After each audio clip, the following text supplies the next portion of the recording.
Hello everyone, I am SP Dandayat from Kendriya Vidyalaya Jamai, TGT Social Study, MA Net and History. And very important thing is that today we are going to learn about the world history, the chapter first, the French Revolution.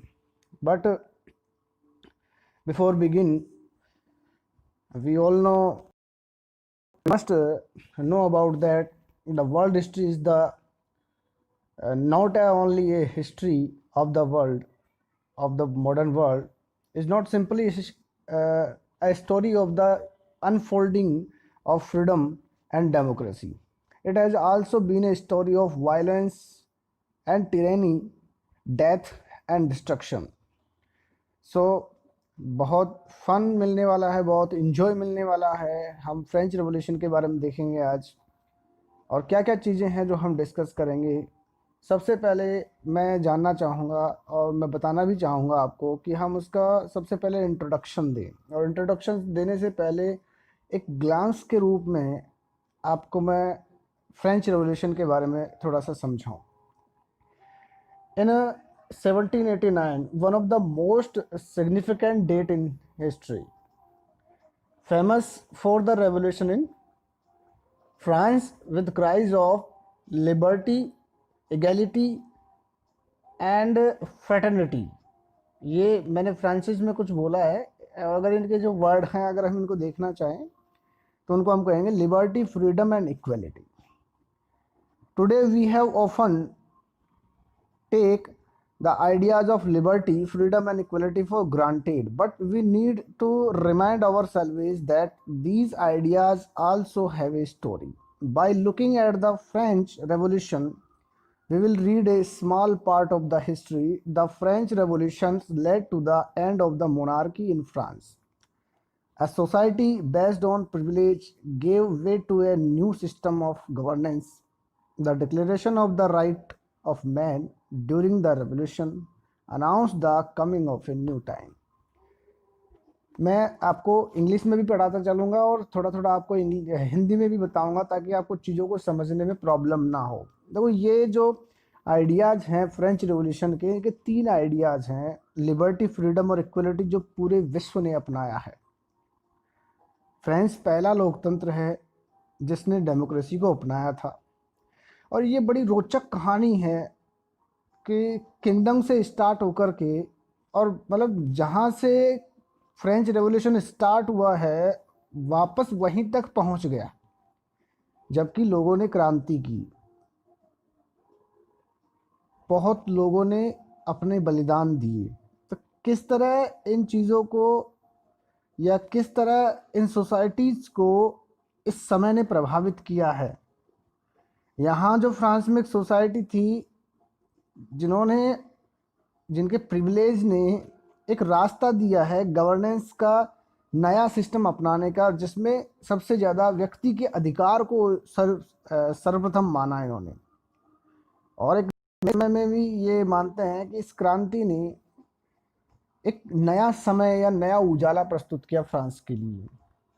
Then the French Revolution did not just take place in 1789, it actually lasted for another 6 years, with far more violent and momentous events taking place in the years after 1789. However, here we examine the British reaction to the events in France during this famous year. What the British government extremely worried of did they see it as merely a few minor disturbance। यानी हम ये भी देखेंगे इसमें कि जो British government है उनका क्या रहा उस समय, और फ्रांस की क्रांति पर, फ्रेंच रेवोल्यूशन पर ब्रिटिश गवर्नमेंट का क्या प्रभाव रहा है। या हम ये सीधा सा ये कह सकते हैं क्योंकि उस समय अमेरिका में स्वतंत्रता संग्राम चल रहा था, तो उसका प्रभाव फ्रांस की क्रांति पर क्या पड़ा है। देखो, हर एक घटना, every events correlate to another events, एक दूसरे से संबंध रखती है, एक घटना का संबंध दूसरी घटना के साथ में है। तो किस तरह ये चीज़ें बदलती हैं इसके बारे में हम चर्चा करेंगे। The idea that all individuals had right and could claim equality become part of a new language of politics. France की क्रांति से ये एक नई राजनीति का एक नया आइडिया हमारे सामने आया कि जितने भी हमारे जो व्यक्तिगत अधिकार हैं वो अपने अधिकारों के साथ साथ अपनी समानता के लिए भी दावा कर सकते हैं। ये फ्रांस की क्रांति ने लोगों को सिखाया। उसके बाद देखेंगे इसमें these notions of equality and freedom emerged as the central idea of a new age, but in different countries they were reinterpreted and rethought in many different ways. According to French Revolution, many countries were interpreted and rethought in many different ways according to equality and freedom, because in new age the freedom and the equality become as central idea। यानी किसी सभ्यता का, किसी संस्कृति का या किसी देश का उस समय इक्वलिटी और फ्रीडम एक केंद्रीय विषय बन चुका था। और ये जो फ्रांस की क्रांति है इसका मुख्य केंद्रीय विषय भी यही है। The anti colonial movement Africa and south America produced idea that were innovative and original. अब यहाँ एक कुछ एक्स्ट्रा चीज़ मैंने यहाँ ऐड किए है। अभी हो सकता है कि ये चीज़ें समझ में नहीं आए, लेकिन एंटी कॉलोनियल मूवमेंट जो हुआ है इंडो चाइना का, अफ्रीका का, साउथ अमेरिका का, they produced ideas that were innovative and original but they spoke in a language that gained currency only from the late 18th century. यहाँ इस चीज़ को समझने के लिए आप छोड़ देना ताकि आगे चैप्टर्स में हम पढ़ सकें, लेकिन एक आइडिया आपके दिमाग में, ये क्वेश्चन मार्क आपके दिमाग में मैं छोड़ के चल रहा हूँ यहाँ से, कि ताकि हम इसमें डिफरेंस कर सकें कि फ्रांस के साथ चीज़ें कैसी थी और बाकी देशों के साथ चीज़ें कैसे थी। फ्रांस में ऐसा नहीं था कि कोई कॉलोनियल रूल था या ब्रिटिश गवर्नमेंट का वहाँ पे शासन था। फिर ऐसा क्या हुआ फ्रांस में कि लोगों को सड़कों पे उतरना पड़ा, और कितना फ़र्क था वहाँ की सोसाइटीज़ में, ये हम इस बातों पे इन पे डिस्कस करेंगे हम, ठीक है। नेक्स्ट मैं यहाँ कुछ पॉइंट्स हैं जो उनको बारे में बताना चाहूँगा। जैसे looking at primary source material from 1789 including A London newspaper report. एक लंदन न्यूज़पेपर रिपोर्ट में कुछ चीज़ें कही गई थी, उसके बारे में बताना चाहूँगा। और कुछ ऑफिशियल और कुछ पर्सनल लेटर्स भी थे जो पेरिस से भेजे गए थे। और you will be asked to assess and investigate the reactions. The significance of 1789 is now well known. आज हम सब जानते हैं कि जो रेवोल्यूशन हुआ 1789 का उसका क्या महत्व था। But did anybody at the time even dare to suggest how important it was? अब हम कुछ एविडेंस के भी ऊपर भी चर्चा करेंगे जो हमें बुक में भी दिया गया है, और हमारा जो मेजर पार्ट होगा वो बुक के ऊपर ही डिपेंड होगा। हम बाहर की चीज़ों पे कम बात करेंगे, मेजर जो बात करेंगे वो चैप्टर के ऊपर बात करेंगे। इन 1789 in the wake of early morning was in a state of alarm, rumors spread that the king would open fire upon the citizen.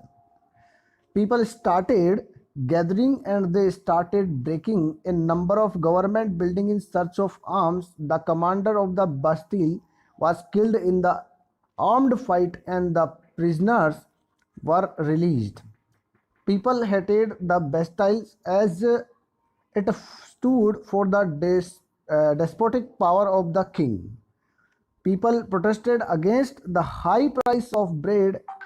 A new chain of events began which led to the execution of the king in France. अब यहाँ हमें ये चीज़ समझनी है, थोड़ा सा background हमको समझना है। ये एक घटना बताई जा रही है in the street of Paris के अचानक से लोगों के ये खबर फैल गई कहीं से कि भाई राजा सभी लोगों को गिरफ्तार कर लेगा, अरेस्ट कर लेगा। तो पीपल क्या करने लगे, लोगों ने क्या किया, ताबड़तोड़ मचा दी कि हथियार खोजे जाए, अपनी सुरक्षा कैसे की जाए। तो वहाँ पे एक बास्तिल का दुर्ग था जो राजा की निरंकुशता का प्रतीक था, है ना। निरंकुशता का मतलब है जैसे वहाँ पर कुछ शस्त्रागार था बास्तिल एक, जहाँ शस्त्र रखे जाते थे और कुछ वहाँ कैदी भी थे। तो ये राजा की निरंकुशता का प्रतीक था कि राजा कितना निरंकुश है, वहाँ के संसाधनों से देख करके, रिसोर्सेज से हम ये पता लगा सकते थे। तो लोगों ने क्या किया, बास्तिल के दुर्ग को जीत लिया और वहाँ के लोगों को रिलीज कर दिया। आफ्टर द ये जो घटना है, ये 14 जुलाई की घटना है। और इस घटना को हम ये मानते हैं कि ये फ्रांस की क्रांति की शुरुआत है। यहीं से क्रांति की शुरुआत होती है। फिर लोग रोटी के लिए सड़कों पे उतर आए, यानी ऐसी नौबत आ गई कि लोगों को भूखे मरना पड़ा और अपनी जान बचाने के लिए उन्होंने हथियार उठाए। ये पहली बार विश्व में की पहली ये घटना थी जब लोगों ने अपने राजा के खिलाफ क्रांति की। इससे पहले भी जैसे एक गौरवपूर्ण क्रांति हुई थी जिसमें कोई शस्त्र नहीं उठाए गए थे इंग्लैंड में, लेकिन ये फ्रांस की जो क्रांति है ये अपने आप में एक अलग थी। अब सोचने वाली बात है कि how it is possible that public खुद राजा के खिलाफ क्रांति कर रही है, रोटी के लिए सड़कों पे आ रही है और बोल रही है कि हमें रोटी दो, हमें रोटी दो, हमें रोटी दो। तो ऐसा क्या हुआ था कि लोगों को रोटी नहीं मिल पा रही थी, या भोजन की कमी थी, कोई अकाल थी, महामारी थी, या फिर कुछ और कारण था? यही पूरी फ्रेंच रेवोल्यूशन का मेन पार्ट है या मेन विषय है कि ऐसा क्यों था। तो अब उसके मर्म पे हम आगे अंदर प्रवेश करेंगे। अब मैं थोड़ा सा आपको एक बार बैकग्राउंड बताता हूँ इसका। It is member of the first, जो टू एस्टेट के जो लोग हैं वो मोस्टली जो बर्थ ऑफ राइट यानी जन्मसिद्ध अधिकार है उसका बड़ा अच्छा इस्तेमाल करते हैं। ये समझते हैं कि ये हमारी पैतृक संपत्ति है, ये हमारा पैतृक अधिकार है। This group of members were exempted from paying taxes and enjoyed feudal privilege. और ये जो ग्रुप मेंबर्स हैं इनके ऊपर कोई टैक्सेज भी नहीं लगाया गया है, जबकि ये सारे जो संपदाएं हैं, सारे जो अधिकार हैं, सामंती जो अधिकार हैं, ये इनको मिले हुए हैं। ठीक है, जो फ्यूडल प्रिविलेज है ये सब इनको मिले हुए हैं, लेकिन इनके ऊपर कोई टैक्सेज नहीं है। ये क्या करते हैं, उल्टा टैक्स लेते हैं। ठीक है।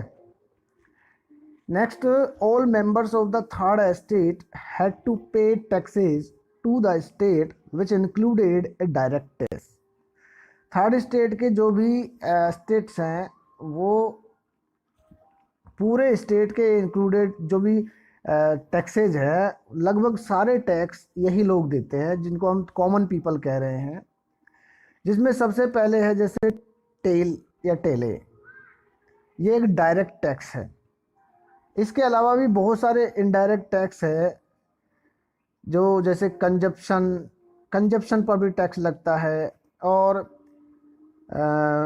जैसे कि नमक है या टैबाको है, इसके ऊपर भी टैक्स लगता है। जैसे टाइथ नाम का एक कर है, टाइथ, ये एक धार्मिक कर है, रिलीजियस कर है। ठीक है।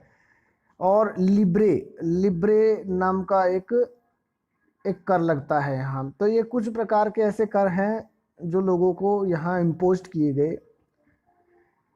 अब इनमें क्या है, इनकी कंडीशन क्या है? Let's talk about the condition of the third estate. Some within the third estate were rich and some were poor. कुछ लोग हैं जो रिच हैं, कुछ लोग पुअर हैं। The burden of financing activity of the state through taxes was borne by the third estate alone. अब देखो ये एक पिक्चर आपको अच्छे से समझा सकती है। इसमें क्लर्गी लोग और नोबल्स लोग, इनका सारा जो भार है, यानी हम ये कह सकते हैं कि टैक्स को दिखाया गया है कि जो इकोनॉमी का जो भार है वो कौन सहन कर रहा है। तो आप यहाँ देखेंगे कि ये थर्ड स्टेट के जो कॉमन पीपल है वो इनके इनके टैक्सेस भी ये दे रहे हैं। यानी कोई भी जो टैक्स अगर इम्पोज किया जाता है तो सारा टैक्स किसको देना पड़ रहा है? कॉमन पीपल को देना पड़ रहा है। और इन लोगों को क्या किया गया है? इन लोगों को फ्री कर दिया गया है, इन लोगों को एकदम फ्री रखा गया है। जबकि अधिकारों में अगर राइट्स की बात करें या प्रिविलेज की बात करें तो इनके पास न के बराबर है और इनके पास अधिकतम मात्रा में है। Then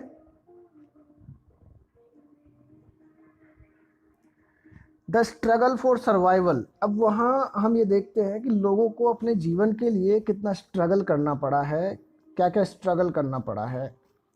population of France grew and so did the demand for grain. अब फ्रांस की जो पॉपुलेशन थी वो धीरे धीरे बढ़ रही है और अनाज की डिमांड बढ़ती जा रही है। The gap between rich and poor widen, this led to subsistence crisis. अब जब दोनों के बीच में फ़र्क पैदा हुआ, गरीब और अमीर के बीच में गैप आया, अंतर आने लगा, तो वहाँ जीवन जीने के लिए संघर्ष शुरू हो गया। और संघर्ष शुरू होना क्रांति का एक पहला पहलू है। द ग्रोइंग मिडिल क्लास, ये वो टाइम है जब मिडिल क्लास का उद्भव होता है।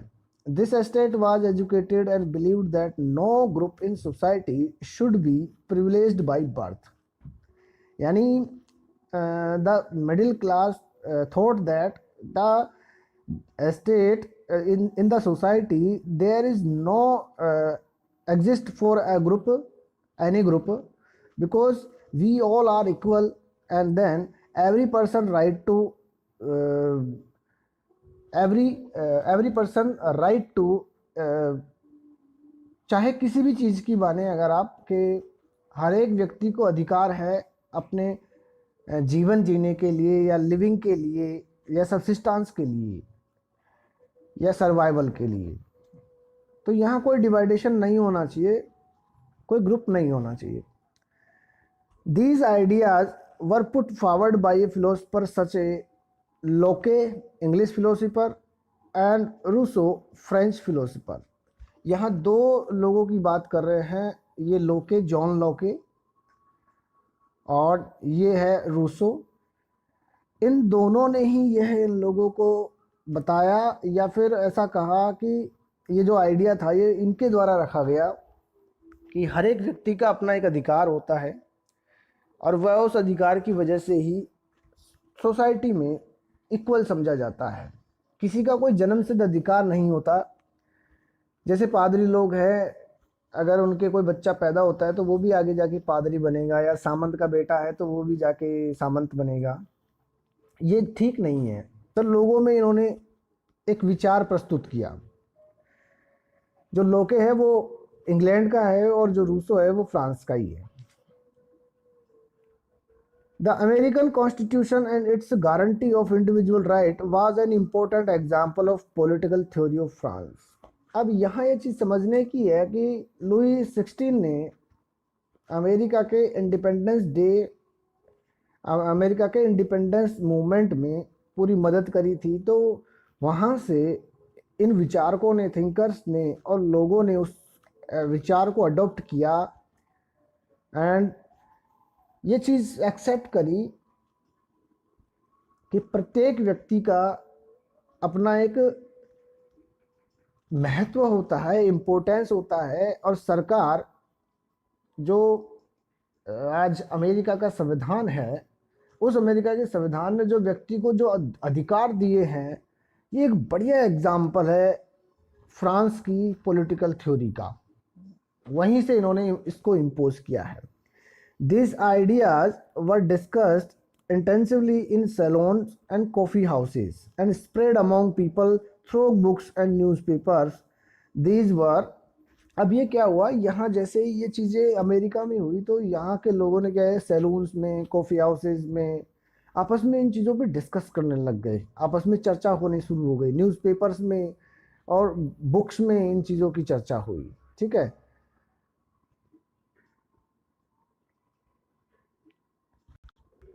और वर इवन रोड अलाउड, यानी सड़कों पर भी इस बात की काफ़ी चर्चा होने शुरू हो गई। A growing middle class envisages an end to privileges.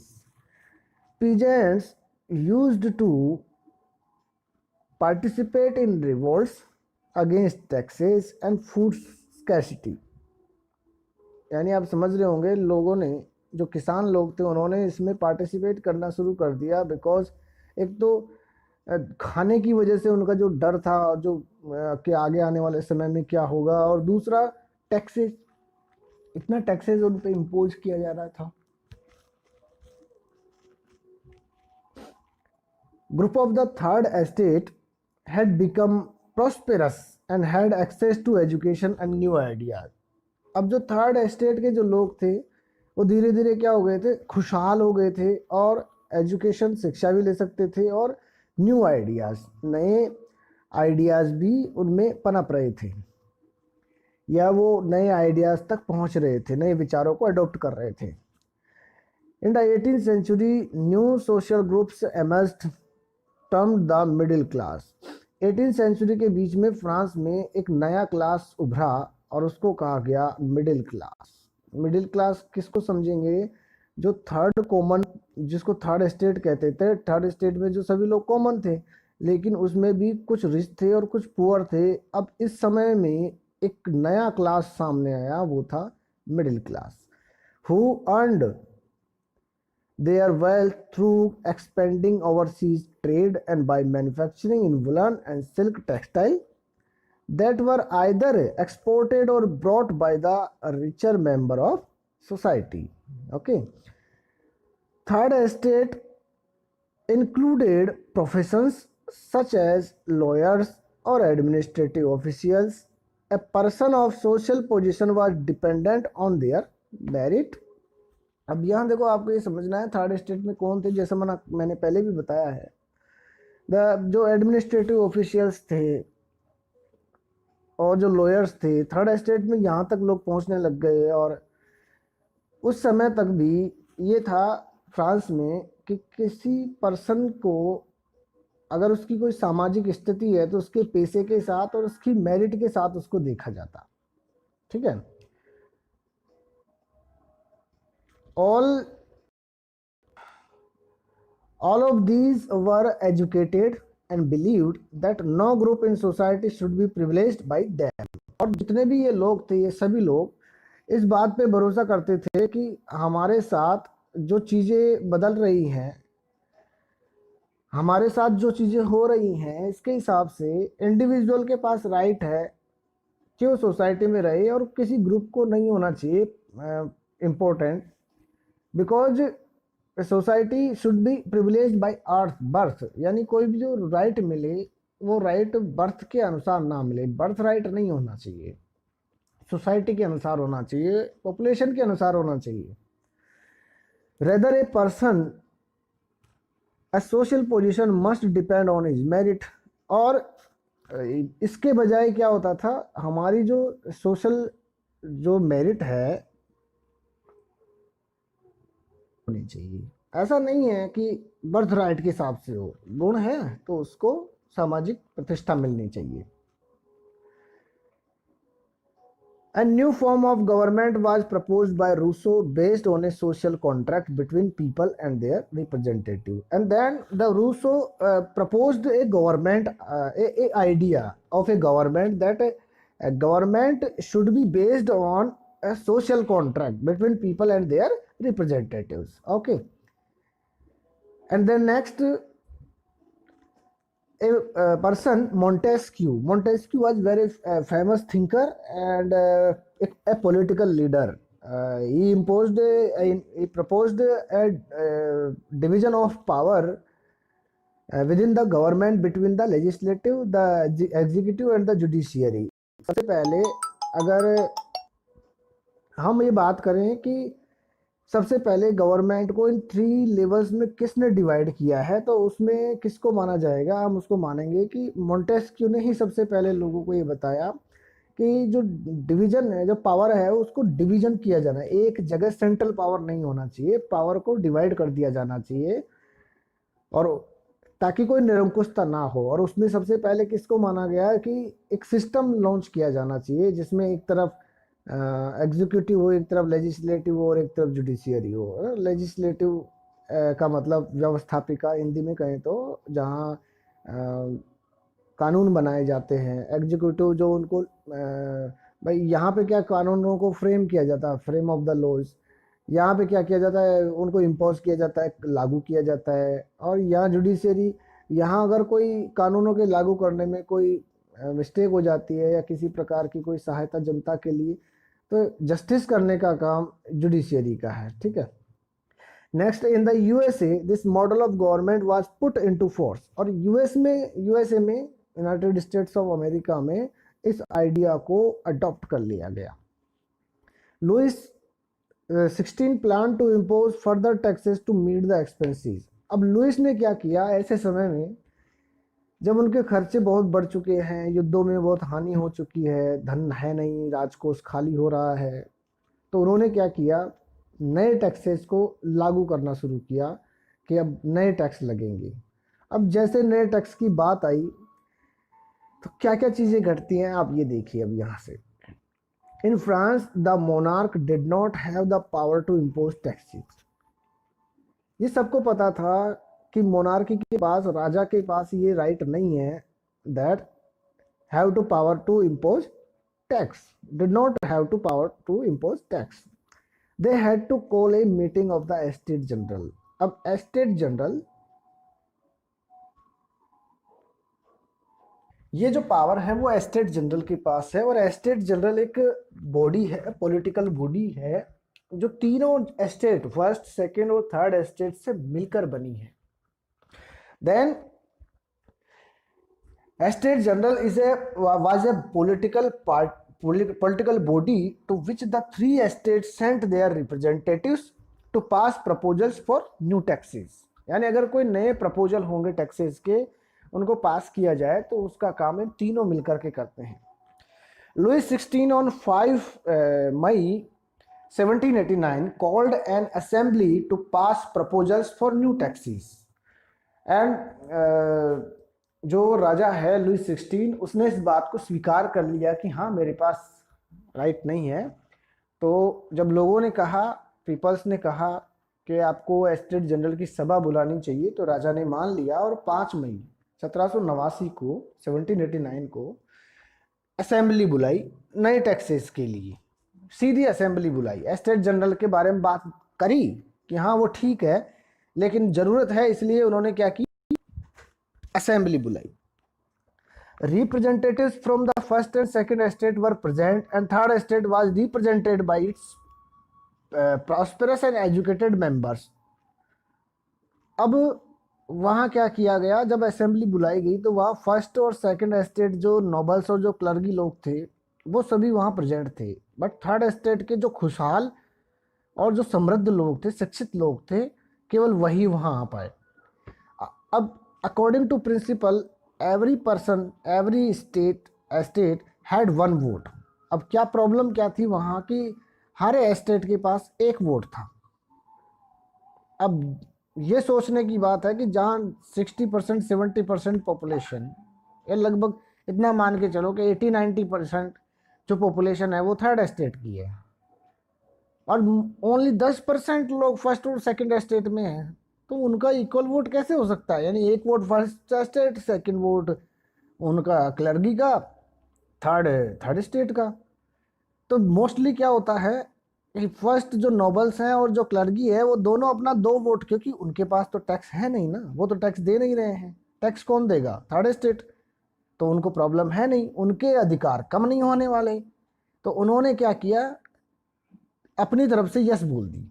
जैसे उन्होंने यस बोली तो बहुमत के आधार पर वहाँ क्लर्की के और नोबल्स के 2 वोट हो चुके हैं। अब यहाँ अकेला वोट किसका रह गया, तो अपने आप ही वो टैक्स इम्पोज कर दिया जाता है फिर। But representatives from the third state demanded each member would have 1 vote. और देखो ये ठीक भी था, इन्होंने ये किया कि हम ये डिमांड करते हैं that each member would have 1 vote. The demand was rejected, so members और the third estate walked out the protest. अब जब इनकी डिमांड को नहीं माना गया तो इन्होंने क्या किया, इसका विरोध करना शुरू कर दिया और वहाँ से चले गए। They swore not to disperse till a constitution, और उन्होंने ये वचन लिया, शपथ ली कि हम तब तक डिस्पर्स नहीं होंगे जब तक हम एक संविधान का निर्माण न कर ले फ्रांस का, जो कि मोनार्की के पावर्स पर लिमिट लगा सके। ये तो बहुत गलत हो रहा है कि ये अपनी मर्जी से कोई भी टैक्स लगा देते हैं, तो ये ठीक नहीं है। तो उन्होंने ये स्वोर किया कि not to disperse till a constitution drafted, जब तक हम संविधान का प्रस्ताव न बना ले या एक प्रारूप न बना दे, ताकि राजा के जो पावर्स है उनको हम कंट्रोल कर सके। नेक्स्ट प्राइस है, जो रोटी खाते हैं लोग उनकी प्राइस बहुत बढ़ने लगती है। And people had to spend hours in long queues, और लाइनों में लग करके और रोटियां लेते हैं, घंटों तक लाइन में लगते हैं, तब जाके उनको ब्रेड मिलती है। Rumours spread that the lords of the manor hired bands of the brigands to destroy the ripe crops, और ये एक अफवाह भी फैल गई कि जो मालिक हैं उन्होंने क्या किया है, लठेतों को या फिर ऐसे लठबाजों को बुला लिया है जो जो फसलें हैं उनकी फसलों को, खड़ी फसलों को बर्बाद करेंगे। इस स्लाइड पे हम बात कर रहे थे कि किस प्रकार लोगों में रूमर्स फैल रहे थे कि कैसे जो जागीर के मालिक हैं वो लठैतों को इकट्ठा करके और उनकी फसलों को बर्बाद करना चाहते हैं। लोगों ने डर की वजह से अपना जो सारा ग्रेन है आसपास उनको लूट लिया है, और ऑफिशियल जो रिकॉर्ड है उनको लूट लिया है, और जो नोबल्स लोग हैं उनके किलों को, उनके घरों को उनको लूट लिया गया है। तो नोबल्स लोग वहाँ से भाग खड़े हुए। Louis XVI accorded recognition to the National Assembly and accepted the principle that his powers would from now on be checked by a constitution। और लुइस ओल्वे ने भी ये मान लिया कि अब वो निरंकुश नहीं होगा, उसके ऊपर अंकुश होगा, तो संविधान का अंकुश होगा। ठीक है। And the next, the assembly passed A decree abolishing the feudal system of obligations and taxes on 4 August 1789. Tithes were abolished and lands owned by the church were confiscated। यानी कि जो लुइस ओल्वा है उसके बारे में यहाँ बताया गया है। लुइस ओल्वे ने क्या किया, जो नेशनल असेंबली थी उस नेशनल असेंबली को यहाँ 4 अगस्त को उसके कर्तव्यों और बंधनों वाली जो सामंती व्यवस्था थी उसको समाप्त करने का आदेश दे दिया, और पादरी लोगों के पास जो विशेष अधिकार था उसको छोड़ने के लिए भी उसने विवश कर दिया। और जो टाइथ कर जो धार्मिक कर था, देखो एक तो टाइथ कर की बात करी, एक टेले की बात करी। टेले कर जो था वो डायरेक्ट टैक्स था, बट टाइथ कर was a religious tax and लिब्रे the currency of the France. इन तीनों के बारे में हमने बात की है। अब यहाँ सबसे ज़्यादा इम्पोर्टेंट बात ये थी कि लगभग इतना मानते थे कि 20 अरब लिब्रे की संपत्ति सरकार के हाथ में आ गई ऐसा करने से। लगभग 20 अरब यानी 2 बिलियन लिब्रे as a result the government acquired assets worth at least 2 billion livres. Next इसमें हम बात करेंगे कि France becomes a constitutional monarchy. France कैसे एक कॉन्स्टिट्यूशनल मोनार्की बना। The national assembly completed the draft on the constitution in 1791। Okay, its main object was to limit the powers of the monarch. ये इसका मेन ऑब्जेक्ट था। These power instead of being concentrated in the hands of one person were now separated and assigned to different institutions, the legislature, executive and judiciary।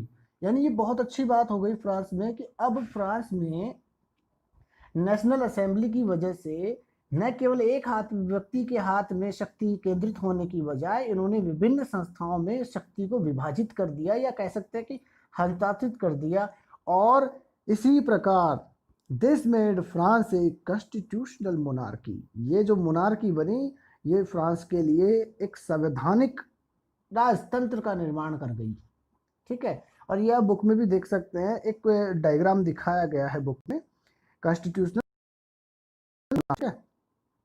Next इसी में हम बात करना चाहेंगे कुछ पॉइंट्स पे। The constitution of 1791 vested the power to make laws in the national assembly which was indirectly elected, that is citizens voted for a group of electors who in turn choose the assembly. Not all citizens, however, had the right to vote. Only men above 25 years of age who paid taxes equal to at least 3 days of a laborer's wage were given the status of active citizen. कुछ समझ में आई होगी इस बात शायद। France में क्या किया गया, ऐसे पुरुषों को ही सक्रिय नागरिक माना गया जिनकी उम्र 25 वर्ष से ज्यादा हो। दूसरी बात, जिन्हें मतलब मत देने का अधिकार किनको दिया गया, जो खुद भी टैक्स देते हों। ठीक है, तो ये भी बड़ी इंपॉर्टेंट बात सामने निकल के आती है फ्रांस के बारे में कि सबसे पहले ठीक है आपने राजनीतिक संविधान लागू किया है, लेकिन उन लोगों को ही आपने सक्रिय नागरिक माना है जो लगभग 3 दिन की मजदूरी के बराबर कर चुकाते हों, यानी उनका जो वेजेज है वो 3 दिन का होता हो। और शेष जो पुरुष हैं उनको उन्होंने क्या किया, नागरिक मानने से इनकार ही कर दिया। देखो यहाँ पे आप इसको पढ़ सकते हैं। The constitution begin with A declaration of the right of man and citizen. ये जो कॉन्स्टिट्यूशन था ये किसके नाम से, the right of man of the citizen के नाम से इसको स्वीकार किया गया या इसका डिक्लेरेशन किया गया। और इसमें सबसे इम्पोर्टेंट बात देखो ये थी कि राइट्स का मतलब क्या था, right to life, freedom of speech, freedom of opinion, equality before law were established as natural and inalienable rights. यानी प्राकृतिक न्याय हम इसको कह सकते हैं कि अगर पुरुष और नागरिक अधिकार की घोषणा हुई है तो उसमें जीवन का अधिकार, अभिव्यक्ति की स्वतंत्रता का अधिकार, कानूनी बराबरी के अधिकार, और इसी को क्या कहा गया, तो नैसर्गिक न्याय या प्राकृतिक न्याय या फिर अहरणीय, या हम कह सकते हैं कि जो जिसको कोई हरण ना कर सके, है ना, उस अधिकार के रूप में इसको स्थापित किया गया।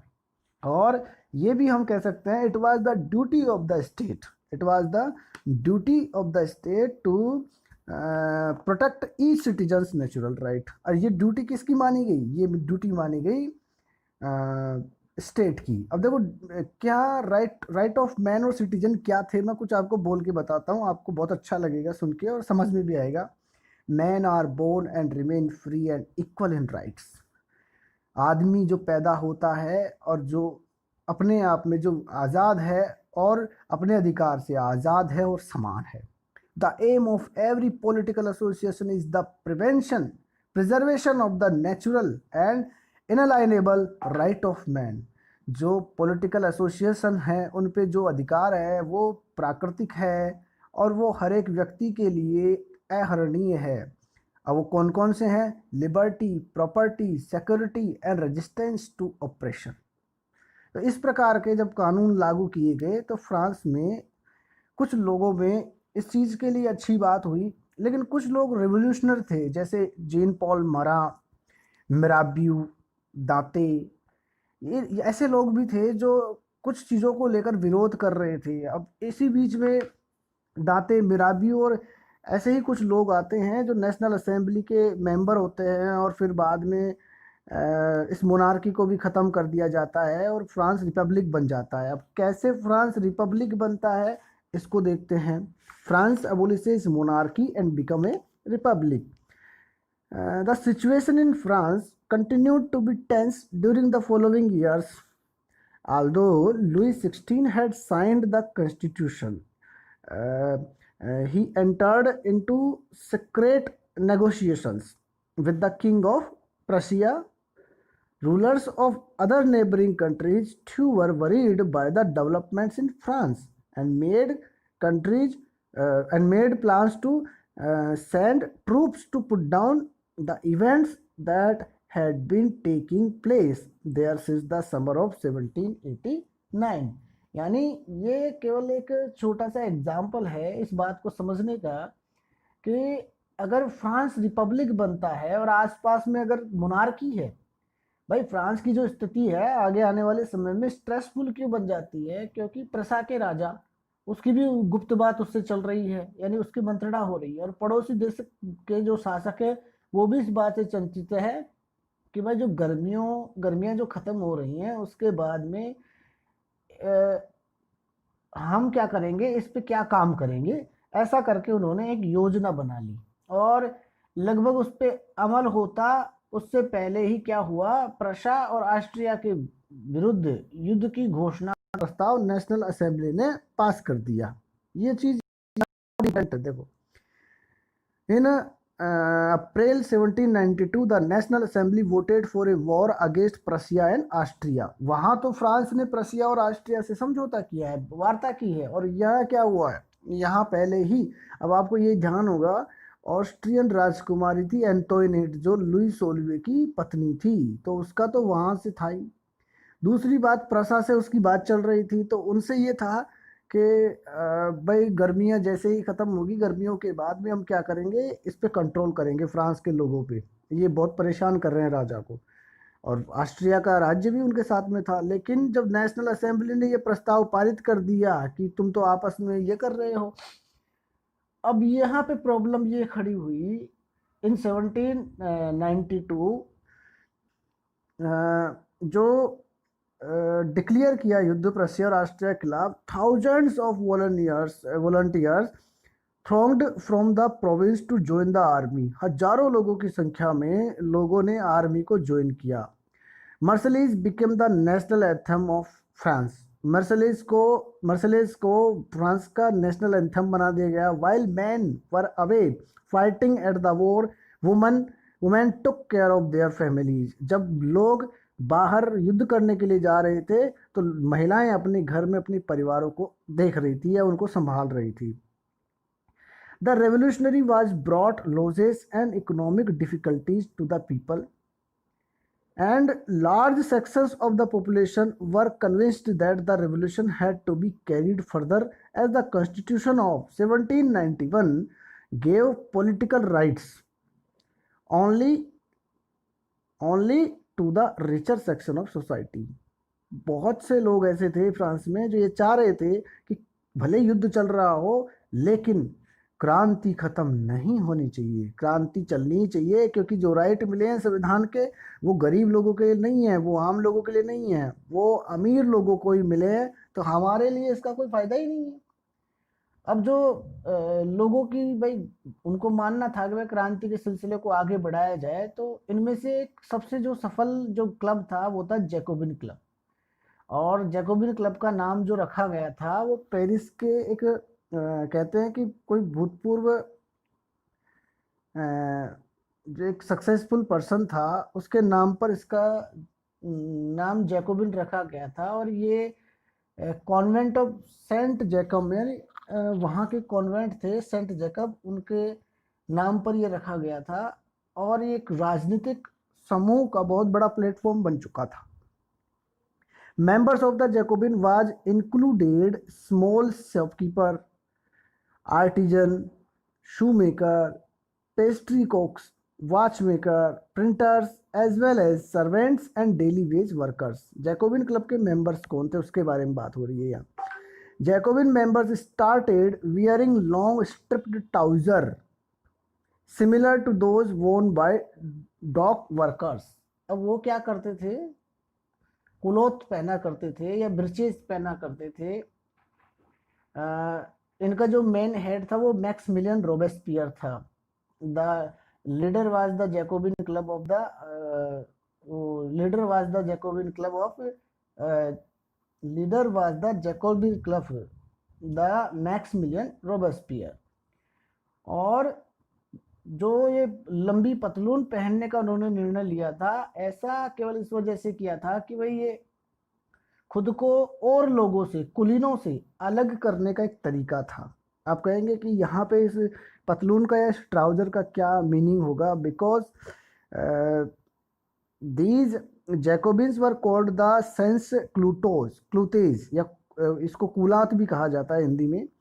Sense culottes literally meaning those without knee breeches, यानी बिना घुटनों वाले भी और घुटनों तक पहनने वाले भी। ये इस तरह के अपने आप को, कुलीनों की जो सत्ता है उनको समाप्त करने का एक प्रतीक था ये, कि हम देखो हम उन लोगों से अलग हैं। और कॉन्वेंट का मतलब क्या होता है, या आपको ये समझना चाहिए, जब हम बात करें ना कॉन्वेंट की, तो जो एक इमारत होती है जिसमें वो डेडिकेट होती है रिलीजियस लाइफ के लिए, तो उसको कॉन्वेंट कहा जाता है, और वहाँ के जो हेड होते हैं उसको सेंट बोला जाता है। नेक्स्ट हम इसी में बात करें,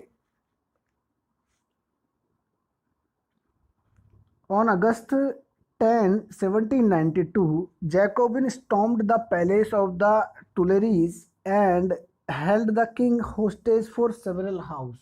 अब क्या हुआ, ये उसी समय की बात है कि जैकोबिन क्लब ने क्या किया, जो राजा था, द पैलेस ऑफ द टुलरीज, ये उस समय की बात कर रहे हैं हम, 10 अगस्त की सुबह की बात है ये। 10 अगस्त की सुबह को उन्होंने क्या किया, टुलेरिये के महल पर हमला बोल दिया, राजा के रक्षकों को भी मार दिया, यानी उसके जो बॉडीगार्ड थे उनको भी मार दिया, और राजा को बंदी बनाए रखा कई घंटों तक। और असेंबली ने election were held and all men of 20 years. इसमें क्या हुआ था, जैसे ये घटना हुई थी राजा के साथ में, ये घटना जो हुई राजा के साथ में, उसमें असेंबली ने ये भी प्रस्ताव पास किया था कि राजा को प्रिजन में डाल दिया जाए, यानी जेल में डाल दिया जाए, क्योंकि ये अभी भी निरंकुश बना हुआ है। Election were held and all men of 20 years and above got the right to vote. उसी समय ये एक नए चुनाव करवाए गए, और 21 वर्ष से जो ज़्यादा उम्र के लोग थे, सभी पुरुष और सभी महिलाएं, सॉरी, सभी पुरुषों को, महिलाओं को नहीं, यहाँ सभी पुरुषों को, चाहे उनके पास संपत्ति हो या नहीं हो, उनको वोट देने का राइट मिलेगा। Monarchy was 1 September 1792। मोनार्की को 21 सितंबर 1792 को ख़त्म कर दिया गया। जो राजशाही थी, ध्यान रखिए, अब तक राजशाही चल रही थी, एक तरफ क्रांति हो रही थी, एक तरफ रेवोल्यूशन चल रहा था, एक तरफ वॉर चल रहा था, और दूसरी तरफ जैकोबिन ने एक तरफ तो ये कहा कि भाई रेवोल्यूशन बंद नहीं होना चाहिए, दूसरी तरफ राजा युद्ध युद्ध की तरफ से और जो पड़ोसी नेबर कंट्रीज है, उन्होंने फ्रांस पे धावा बोल दिया है, हमला बोल दिया है। इधर से नेशनल असेंबली ने भी बराबरी की टक्कर लेना शुरू कर दिया है। तो प्रॉब्लम ये खड़ी हो गई यहाँ पे कि भाई ये या तो मोनार्की रहे या रिपब्लिक बने। तो नेशनल असेंबली ने क्या किया, इसकी मोनार्की को समाप्त कर दिया और अपने आप को एक रिपब्लिक, ध्यान रखिएगा ये डेट बहुत इंपॉर्टेंट है, 21 सितंबर 1792 को अपने आप को एक रिपब्लिक घोषित कर दिया, गणतंत्र घोषित कर दिया। लुई सिक्सटीन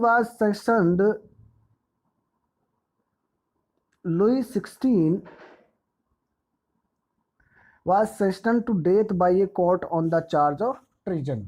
और लुई 16 को क्या किया गया, फांसी की सजा के लिए प्रावधान किया गया और उसको मौत की सजा सुना दी गई। 21 जनवरी को ही एक समझौता होता है, ये आगे पढ़ते हैं हम।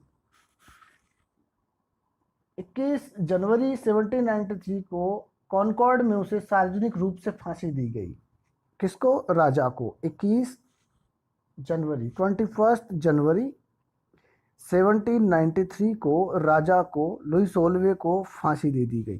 ठीक है, यहाँ से राजशाही खत्म है और इस समय हम ये मान सकते हैं कि ये राजतंत्र खत्म हो चुका है और लोकतंत्र आ चुका है। लेकिन अब यहाँ एक नई चीज सामने आती है और वो चीज है द रेन ऑफ टेरर, आतंक का राज्य। आतंक के राज्य से क्या मतलब है, आप यहाँ समझें। इन 1793 to 94 is referred to as the reign of terror। Robespierre followed a policy of severe control and punishment। जिस मैक्सिमिलियन रॉबespierre की हम बात कर रहे हैं, उसने एक कंट्रोल और पनिशमेंट करने की एक पॉलिसी बनाई। All those whom he saw being enemies of the republic, जो भी रिपब्लिक का शत्रु माना जाएगा या दिखाई देगा, चाहे वो एक्स नोबेल्स एंड क्लर्की हो, members of other political parties हो, even members of his own party who did not agree with his methods were arrested and imprisoned and then tried by a revolutionary tribunal.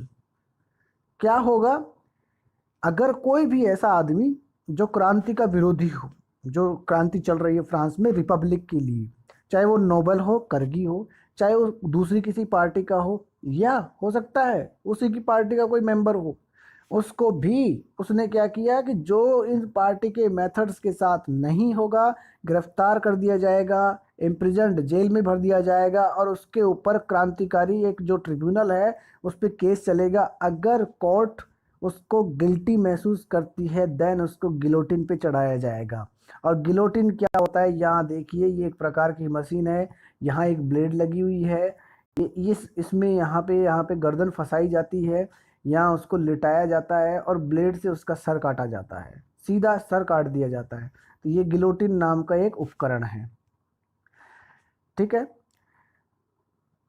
The guillotine is a device consisting of two poles and a blade with which a person is beheaded. It was named after Dr. Guillotine who invented it.